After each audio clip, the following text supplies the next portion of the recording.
If you've been wanting to build a profitable online music business, but have been wondering how on earth would you be able to find your ideal clients that would be willing to invest in your high ticket music program, this episode is for you. I'm going to share the best strategies to realize why right now the only reason you're not finding the potential clients is simply because you're missing key steps to gain the clarity. Let's dive in.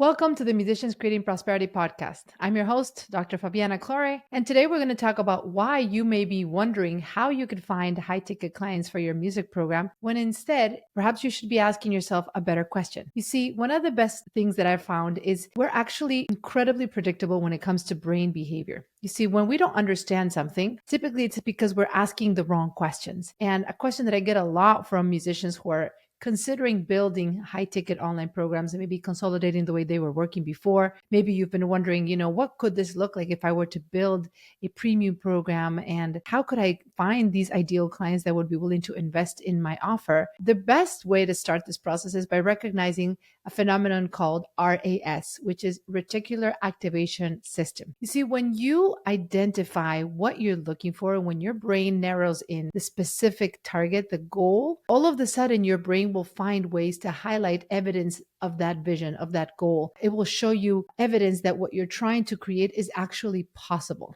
And so this is a phenomenon that's called Reticular Activation System. It means your reticula will activate indications of what you're looking for when you are clear. So up until now, perhaps you've been wondering, I would love to build an online high ticket music program and find clients who could become attracted to my offers and who would be willing to invest in a premium way. I just don't know where I would find them or how they would be able to come into my world. The reason why that question has remained lingering in your mind is simply because you don't yet know what would your program actually be about. What would your offer consist of? What would the messaging be about? How would you communicate the value of what you're trying to build in a way that is clear and attractive? And so if you are unclear on what is it that your offer could be about and how would you package your brand and your skills strategically, how could you potentially unite everything in a comprehensive, cohesive way, that is why you have not yet been able to take it to the next step, which is finding the people that would want your offer. If you're unclear of what your offer actually could be, how could you consolidate all of your skills into a concise message? Then of course, the next question of where would I find these people is always going to linger in your subconscious. But in fact, that's not typically the best question to start with. First question you're going to want to ask yourself before you wonder about where could you find your ideal clients, how would you find premium paying clients, is what would your offer be? What is the thing you would want to attract your clients to? And only when you have that clarity of what is it that your brand is about, how would you package your skills, what would your services actually be promoting and offering, only then will you be able to start identifying who would the people interested be, how would they be able to come into your world, right? So I want to give you a very practical example. If you're listening to this right now, if you're watching this, I want you to take a step and look in your room for something that has the color blue in it. Put a pause on this if you need to, or continue listening to it and look for something blue. Just try to find something blue in your room right now. Chances are, if you found something blue, it's the first time you're noticing it. Up until I didn't prompt you to look for that, you wouldn't have noticed that that blue thing was there, or maybe it was very, very just buried in your subconscious. It was not at the top of your awareness. Yes? The reason why is because your reticular activation system was not looking for that blue item until I prompted you to do this. That is a beautiful example of what happens when you're building your high ticket music business programs, is that until you're not clear in what is it that you're looking for, how are you trying to attract the right type of clients into your offer, what is the offer about, then you're going to be in the room just looking, but not really sure what you're even looking for. And therefore that gives you the illusion that there may not be people wanting your offers, or there may not be enough demand for your offers. But the minute you clarify what your offer can be, how you could better position how you've been working as an artist, as a musician, entrepreneur, as a teacher, whoever you are, as you're listening to this podcast, the minute you define and you getting into clarity in terms of what is it that you want people to know about you, what are the skills you want people to understand that you can help them achieve?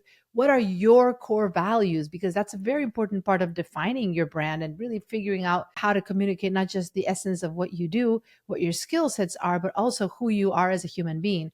What is the thing that sets you apart? What's that vision? What's that philosophy? What are your core values? When you clarify all of this, all of a sudden the people that could resonate with it will start just kind of popping themselves into your awareness just because of the clarity that you achieved. Just like you saw now the blue items in your room, you were looking for something specific and all of a sudden you saw a bunch of examples of these blue items. That's the reticular activation system working at its best.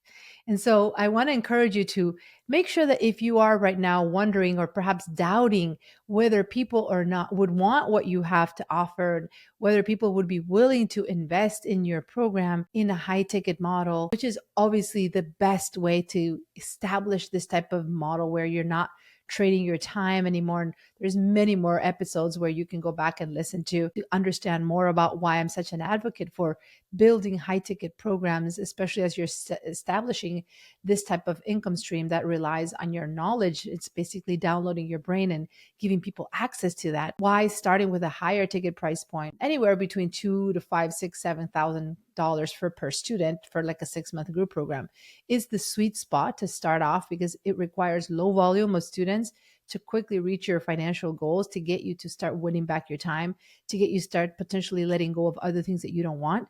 And at the same time, it gives you a nice runway to not have to get too overwhelmed with the fulfillment side of things, with delivering the services, and have just a manageable amount of people to begin with, so that you can continue working on the marketing, the branding, the sales, the financial modeling, the leadership, the team development, all the things that are part of building a business that can grow and help you scale and not need you to be teaching all the time, right? So there's a lot of episodes where I talk a lot more about the model itself. But for today, I wanted to really help you perhaps experience this epiphany, which may have been something blocking you up until this point. If you're like so many of the musicians that I talk to on a daily basis, that's one of the biggest obstacles. It's this sense of like, where would I find the people that could be a part of this program? How could I attract them into my world? How would they be willing to invest and be a part of this in this higher ticket premium price point? Why would they do it? How could I ever find these people? Sometimes there's a misunderstanding that you're going to need to find people very, very far away in a different environment and basically try to work with strangers as you start this. And that could not be further from the truth. Most of the musicians that I've helped implement this in their businesses, if not all of them, have started 100% with their network, with the people they already know, their relationships. They have found people who are either ideal clients that they had never considered before because they didn't have the reticular activation system activated. They were not clear in who they were. They were not clear in what they were talking about. They were not clear in who were their ideal clients. So of course they never found them in the past. But when they tuned it up, when they figured out exactly what their brands are, how they want to communicate the value of what they do, what is the thing that sets them apart, all of a sudden they started identifying potential clients in their existing network. And I totally went through that myself, by the way. When I first started this process, I remember my mentors were saying, look at your existing audience, gather a list of all the people in your world, and start thinking about who you could potentially serve in this new way that you're wanting to package your skills, Fabiana. And I remember at first thinking, I don't see anyone. I don't know who I could help. I don't see anyone. And I had a huge list of just people in my network. And yet I could not see who could be a part of this because I was not yet clear around what my offer would be and how I was going to position it and what would be the overall transformation that I would be taking people through in order to solve the problems that they had. So first, before looking for people, I had to figure out and clarify, what is my offer? How do I want to position myself? What is my brand? What are my values?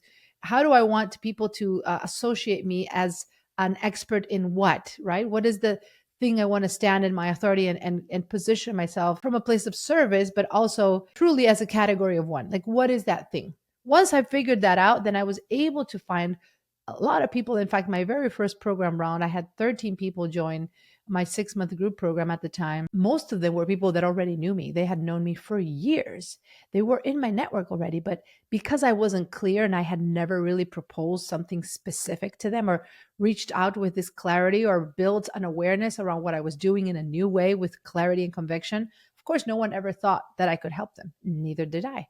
As you're thinking about this, perhaps in your business, and hopefully feeling inspired to explore what it could look like for you to build a new way of serving, your students, your clients, a way in which you would not need to be trading your time and you can instead be giving people access to your knowledge, giving people access to your expertise, sharing your frameworks, your methodologies, your lens, if you will, with your ideal clients, the first question you're going to want to ask yourself before wondering, where could I find these musicians or these students or these whoever they are that you want to serve?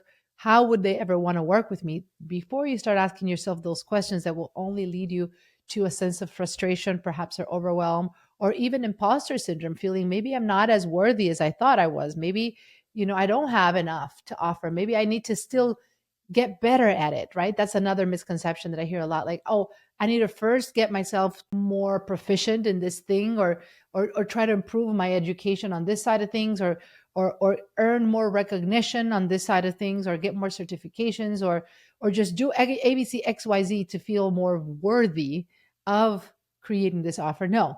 The good news is you are worthy right now. I tell you this because you would not be listening to this podcast if you were not already feeling that you have something amazing to offer, and you just need more clarity around how to put it out there into the world, how to utilize your skills as a musician entrepreneur in a way that does not require you to be trading so much of your time and getting into a state of burnout. You would not even be listening, because this podcast is meant for you, for the listener, for musicians, entrepreneurs who want to create more value in the world, but not at the expense of their quality of life. So the fact that you're already here listening to this, you're in my world, already shows that deep down inside in your heart, you know you have a lot to offer. You have perhaps simply been packaging it in the wrong way. So I want to assure you that you don't need more education, more certifications, more awards, more recognition to package what you have right now. You have a lot to offer. What you may be missing is just the clarity, the understanding of how to package it more strategically. And hopefully, with this episode, if you start with these stepping stones, and of course, there's a lot more to this. And by all means, if this is something that you would like to explore deeper, I invite you to book a call. There's a link in the show notes where you can absolutely reach out, connect with me and my team, and we could always make a personalized plan for you and show you exactly how you could take these steps and directly apply them in your business. So if you haven't ever reached out, connected with me and my team, I definitely encourage you. There's going to be a link below the show notes where you can always reach out. We're always happy to have conversations with the members of our community and offer, guidance and clarity, and help you have a roadmap of what you could do to continue building on this idea, right? If you need additional help, definitely feel free to reach out. But for today, I want you to know that if you can first make sure that the nature of your questions are the right ones, and you're not setting yourself up for frustration simply by asking the wrong questions.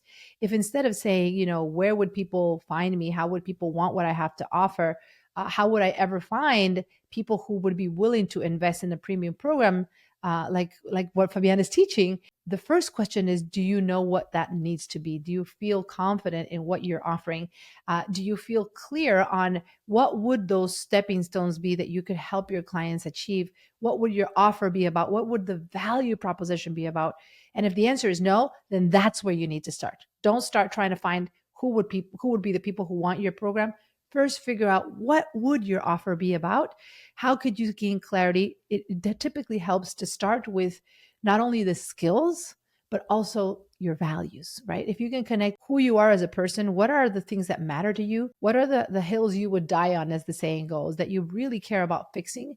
And from there, reverse engineering, how do these connect with your specific skills? And not only one side of what you do, but hopefully all of what you do. How does your collective skill set bring you into this moment into your life? How does it help you achieve a certain result for people? How does it help you solve problems for your ideal clients, right? How do all the things you've done in your life, even the problems you've had to overcome, how do these give you a unique lens, an approach, a framework, if you will, that helps people achieve a result? If you can start clarifying those questions, then you are going to get better answers as long as you improve the quality of your questions. Like everything in life, the quality of your questions will impact the quality of your life. If you ask yourself better questions and you're making sure you're putting your focus in your reticular activation system on the right problems to solve, then you will get better results. You will eventually come into clarity. You will find the resources that you need to get to that next level of understanding. And then from there, you can continue deepening your line of questioning and asking yourself the following questions, like where would you find these people, and all those other things. So remember, Ask yourself the right questions and you will get the right answers. Looking forward to hearing your thoughts from this podcast. Let me know what your takeaways are, and hopefully, you will have a lot more clarity after listening to this than you did when you started. You can do this. We have seen musicians apply this model in so many ways. There is no reason why you couldn't do this. It all starts with asking yourself the right question. Thank you for watching. Thank you for listening. Until next time, let's prosper together.